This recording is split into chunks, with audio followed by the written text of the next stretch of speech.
Hello, this is Dr. Katie from Craig Chiropractic and Kinesiology, and today we're continuing our series on Mindset Matters.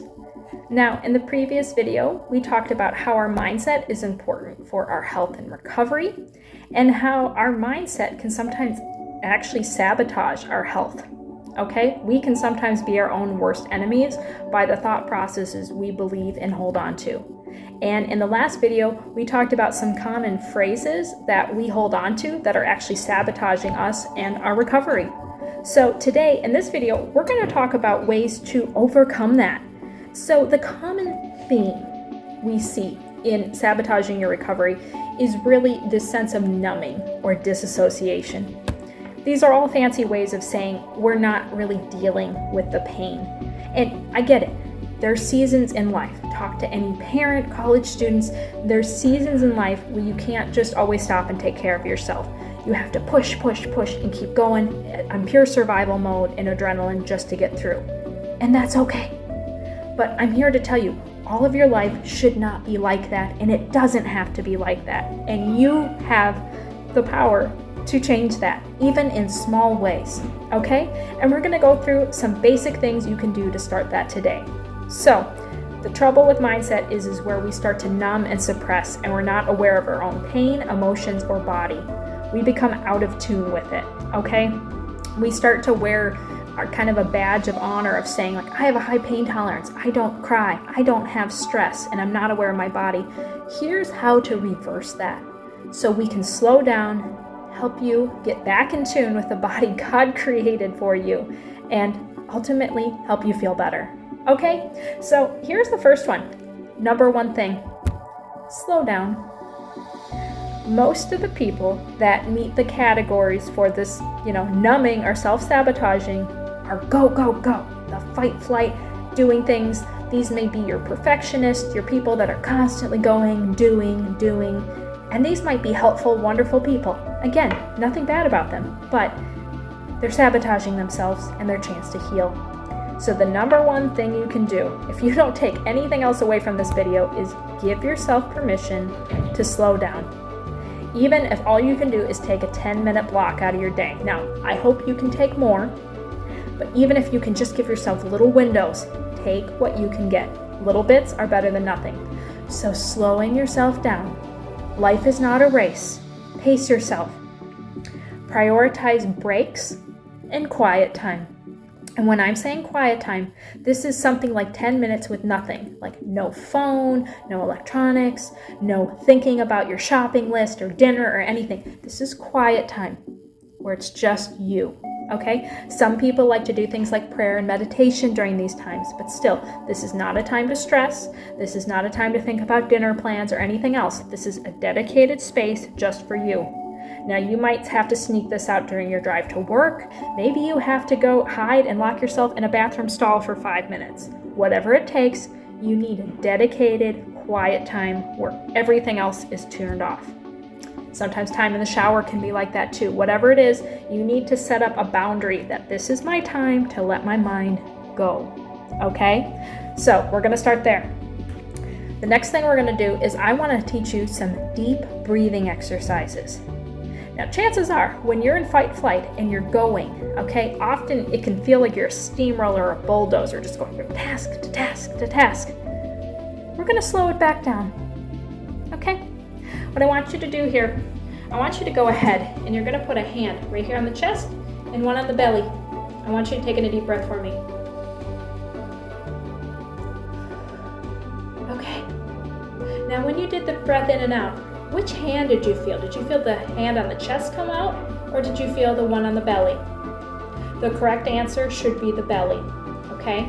If you feel the chest, it means you're chest breathing, you're shallow breathing, and this isn't healthy, okay? These are what we call accessory breathing muscles. They're not meant to do all of our breathing, and they get tired and fatigued. Down here is your diaphragm. This is meant to do the big, big breathing. Okay, it can withstand it. It's designed to do that. That's your big muscle.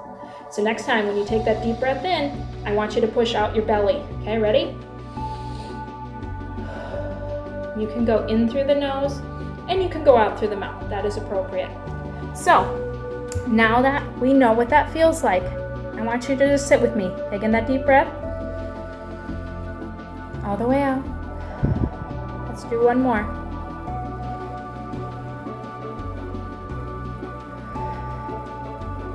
Okay. Even just 2 deep breaths are very calming. And I want to encourage you, go even slower than what we just did. Take your time. This is not a race. When you're breathing, the only thing that matters is the breathing. You're focused on your breath in and breath out. This time as you breathe in, I want you to feel the air go into your lungs. Go ahead, deep breath in. Blow it out, okay? You can incorporate things like box breathing. You can simply look that up. So you hold for 4 seconds as you breathe in, then you hold for 4 seconds, you breathe out for 4, and hold for another 4, okay? That's a very calming one you can do. So the next thing, now that you've done your breathing, in your quiet time, I want you to focus on the 5 senses, okay? I want you to take your eyes. I want you to look around. Can you describe what you see for me? For me, as I'm looking here, and if you look in my background, I can see a canvas I have of a lake. I can see sunlight coming down on the really pretty crystal water. I can see some of the green of the vines. That's what I can see. Next thing, what can I hear? For me, I'm in clinic right now, so I hear clinic noises. I hear patients checking in, some kids playing, maybe somebody cleaning. Okay? If you're outside, maybe you hear the birds chirping. Maybe you hear music playing. What does it remind you of?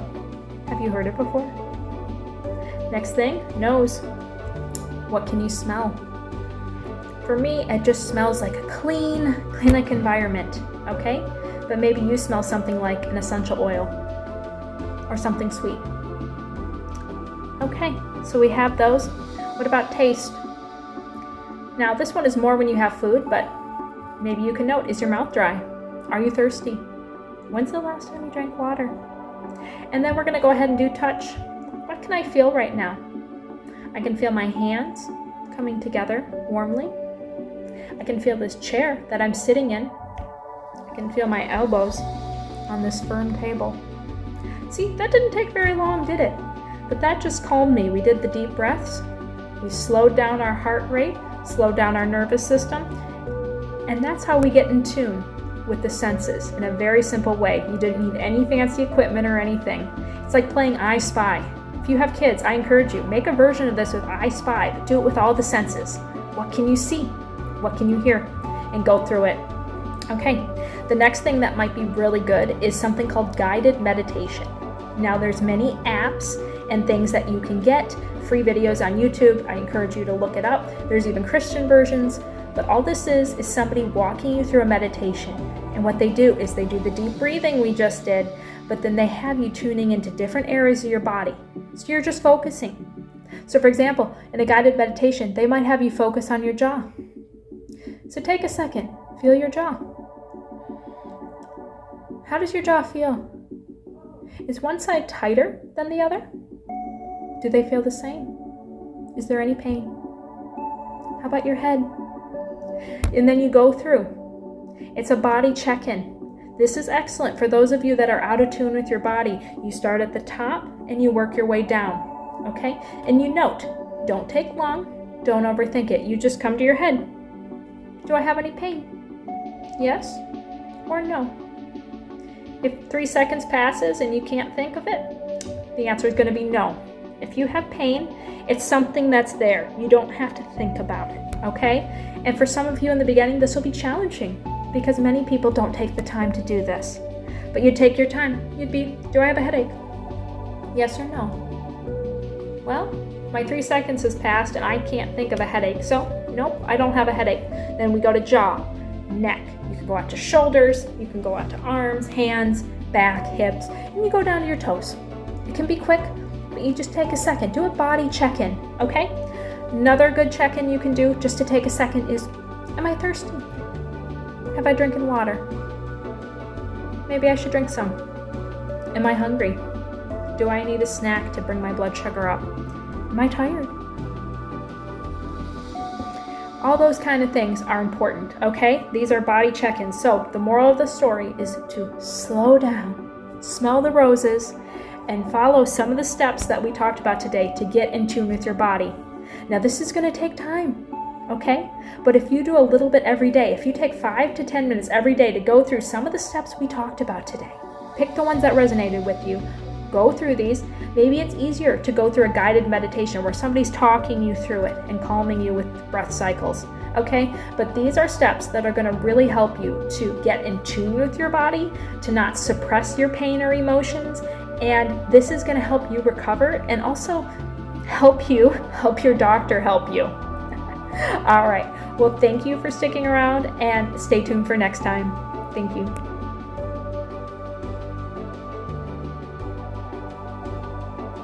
All right, I'm just going to jump back on because I have a couple more things I just want to add as kind of bonus section. We already shared the main section. Here's our little bonus section. Thank you for sticking around at the end. So here's something else to know. When you feel sad, do you give yourself permission to cry? Now, I'm talking to both men and women here. Answer honestly to yourself. Do you give yourself permission to cry? There's no reason that you can't give yourself permission to cry.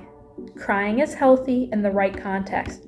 Now, you can't cry everywhere, right? You can't cry at work or different places. But if you have a private place, maybe it's in your own bathroom or your own bedroom, that is healthy.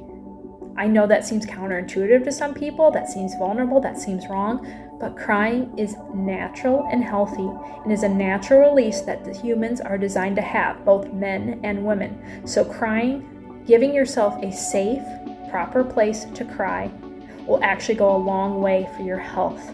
Okay, so I'm going to give you permission here. If nobody else has ever told you this, I'm going to give you permission to find a safe place to cry when you need to. If you had a stressful day, it's okay to cry. All right. The other thing is slowing down. A lot of people with this mental state push through pain because they think they have to. They think that life is about you have to push to get to the next thing. And I'm giving you permission to slow down. If you are feeling pain, if you're feeling fatigue and exhaustion, slow down. It's okay. All right. And last thing, I want to encourage you to pick up something called journaling. It can be very hard to be aware of our own bodies and track our journey because often we get stuck in our own head, just like a hamster going in a wheel going nowhere. Our minds can very much be like that, and we can feel like we're not progressing with care when we really are. So here's a potential patient case. Let's say a patient comes into clinic and they're complaining of 5 headaches a week. Okay, that's a lot of headaches, and that's not good. We start getting them in care and treatment and getting them on some supplements, and the next week Pat goes by and I ask them, how did it go? And they're like, I still have the headaches. I'm not any better. But we checked their journal, and this time they only had 3 headaches. That's an improvement. Is it good they still have the headaches? No, but they went from 5 down to 3. Okay, we do more treatments. Another week goes by. I ask them, hey, how are you feeling? I still have the headaches. I'm not doing any better. We check their journal. They only had 1 headache last week. So we went from 5 to 3 to 1. That is progress. That is healing. And sometimes we get stuck in our own heads because there's still the pain there that I'm not getting any better, when actually we are getting better. So journals do not have to be hard or complex. You can either have a paper journal that you write down or just a simple note on your phone. Once a day, just check in and note any of whatever the symptom is, whether yours is headaches, nausea, diarrhea, whatever your health problem is. You just make a note at the end of the day. Was it today or not? How bad was it? Okay? So I just encourage you to go ahead and do that. And journaling takes time. You're not always going to see day-to-day changes. It could be week to week, month to month, sometimes even year to year. Be patient and you'll get there. All right. Thank you for listening.